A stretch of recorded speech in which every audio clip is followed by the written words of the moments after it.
안녕하세요. 이번 시간은 상품 제안서를 작성할 때 내가 짝사랑하는 상대를 생각하면서 작성하도록 해보자라는 주제로 이야기를 해드리도록 하겠습니다. 제안서가 프로포절이라고 하잖아요. 프로포절이라고 하면 떠오르는 단어 혹시 있으신가요? 그 프로포즈라는 단어가 떠오르시죠? 제안서도 똑같이 그 읽는 그 관계자한테 우리가 어쨌든 프로포즈를 하는 거죠. 이 상품이나 이 브랜드에 대해서 읽어달라고, 봐달라고 제안을 하는 거잖아요. 프로포즈를 하는 거잖아요. 그래서 조금 신중해야 하는 것도 맞고, 그 상대방 관점자 입장에서 우리가 그 프로포즈를 준비를 해야 하는 건데, 제가 이제 관계자 입장에서 그 상품 제안서 상담을 받거나 아니면 중간에서 그 상품 제안서들을 중간에서 읽어보면 거의 보통 채널에 관계없이 작성한 것들을 복사 붙여넣기 한 경우들이 많더라고요. 그래서 왜 채널에 따라서 프로포저를 준비를 해야 하는지, 상품 제안서나 브랜드 제안서들을 왜 준비를 해야 하는지에 대해서 이번 시간에 왜 그걸 내가 짝사랑하고 있는 이성으로 생각을 해야 하는지 비유를 통해서 설명을 해드리도록 할게요. 일단 내가 제안을 해야 하는 채널에 그 기업 관계자들도 기계가 아니라 로봇가 아니라 사람이라는 걸 잊지 않으셨으면 좋겠어요. 일단 그 사람들이 뭐 메일로 받고는 있지만, 컴퓨터로 받고 있지만, 그들 사람이 읽는다는 것, 사람이 읽고 그것들을 컨택을 한다는 거에 대해서 잊지 않으셨으면 좋겠어요. 우리가 예를 들면 지금 짝사랑하는 사람이 생겼어요. 그 짝사랑하는 사람이 내가 지금 입점 제안을 해야 하는 핵심 기업의 관계자라고 생각을 해봅시다. 그리고 상품이나 브랜드는 나 자신이 되겠죠. 그러면 이제 제안을 준비를 해야 돼요. 그래서 이제 나에 대한 상품을 이제 그 기업 관계자가 좀 알아줬으면 좋겠어. 만났으면 좋겠어. 내가 이제 그 사람이 너무 좋아서 어떻게 프로포즈를 하고 싶은 거야. 그런데 연락을 취하고 싶어서 사전 정보들을 이제 취합을 할 거 아니에요. 뭐 예를 들면 연락처를 어떻게 해서 주변 사람들한테 수소문을 하던, 아니면 그 사람한테 상대방에게 물어봐서 연락처를 받았어요. 그런데 다짜고짜 그 사람에 대해서 알지도 모른 채 마구잡이로 나 너무너무 괜찮은 사람이야 라고 막 이렇게 알려주면 될까요? 그 사람에 대해서, 그 핵심 관계자, 내가 좋아하는 사람에 대해서 어느 정도 사전 정보를 알고 나서 좀 내가 프로포즈를 하는 것이 성공률이 높을까요? 아니면 내가 다짜고짜 마구잡이로 하는 것이 성공률이 높을까요? 우리가 그 전에 알아둬야 될 것이, 제안을 하는 인기가 많은 곳일수록 제안을 하는 사람들, 제안을 하는 상품들이 굉장히 많다는 거, 굉장히 많이 몰린다는 것을 알아두셔야 돼요. 그래서 우리가 전략이 많으면 실패하지 않는다고 하죠. 그래서 전략이 많아야 하는 것이에요. 그래서 우리가 연구를 하고 기획을 해야 되는 이유 자체가, 곰곰이 기획을 해야 되고 연구를 해야 되는 이유가 이것인 것이죠.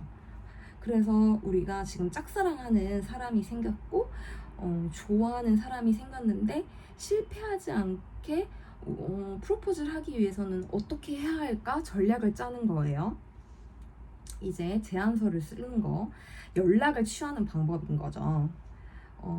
예를 들면 제가 유통 채널에 월 순수익 2억 정도에 나오는 채널이 있었어요. 그 채널은 화장품인데 핵심 관계자의 가장 높은 분이 40대 주부였어. 40대 주부고 두 번째로 높은 분은 30대 저랑 연령대가 비슷한 분이었어요.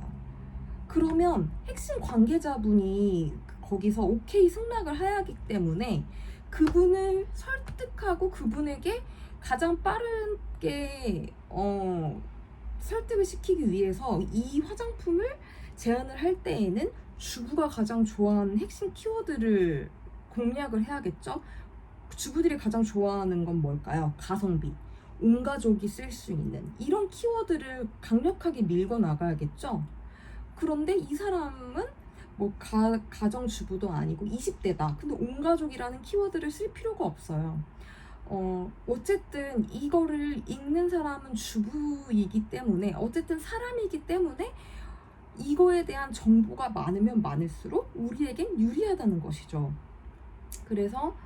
그리고 다른 채널의 생활용품에 제가 지원을 해야 되는데 거기는 연령대가 전부 20대, 30대 초반이고 다 미혼이었어요.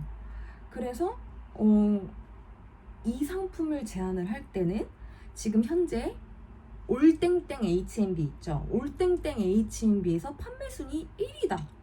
그리고 네이버 어디 패션 카페에서 지금 구두로 인기가 굉장히 지금 퍼지고 있는 화제의 제품이다라는 것을 상위에 그 제안서를 만들 때 기획을 해서 연구를 해서 제안을 하는 거죠.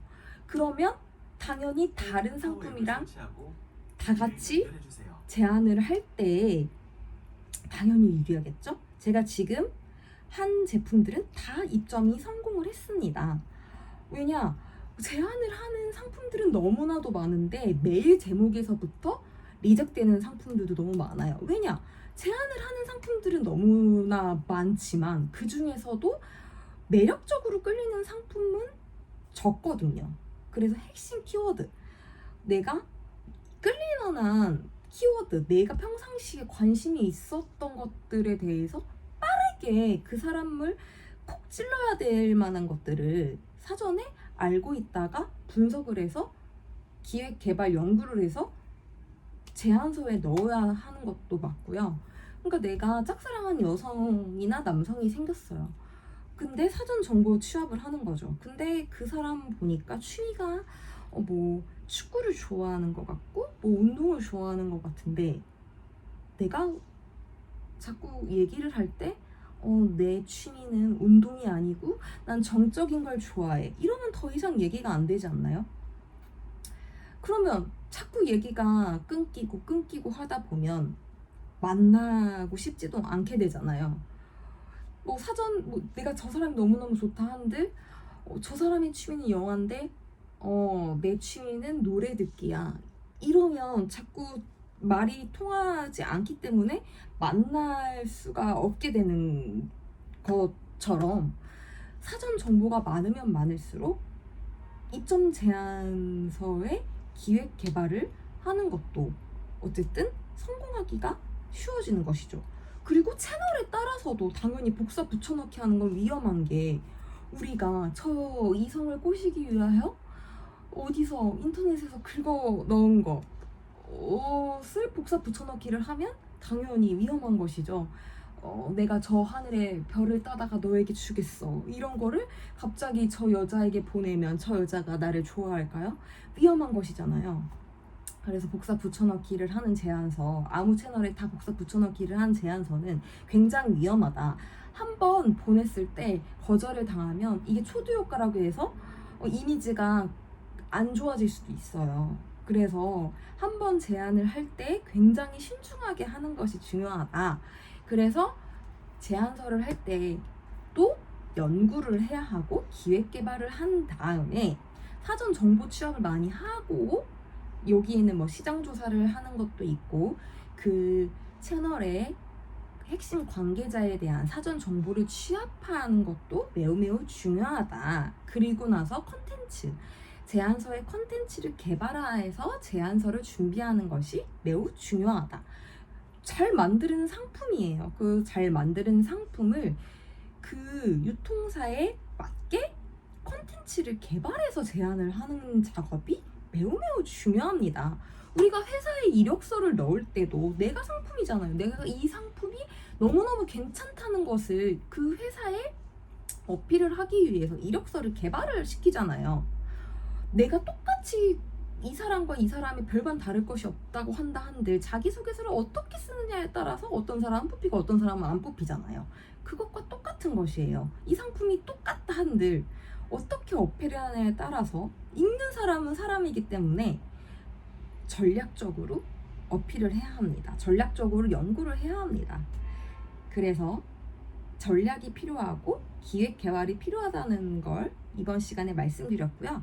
다음 시간에는 어떻게 그런 기획을 해야 하고 어떻게 연구를 해서 기획 개발을 해야 하는 건지, 어떻게 작성을 해야 되는 것인지 설명해 드리도록 하겠습니다. 감사합니다.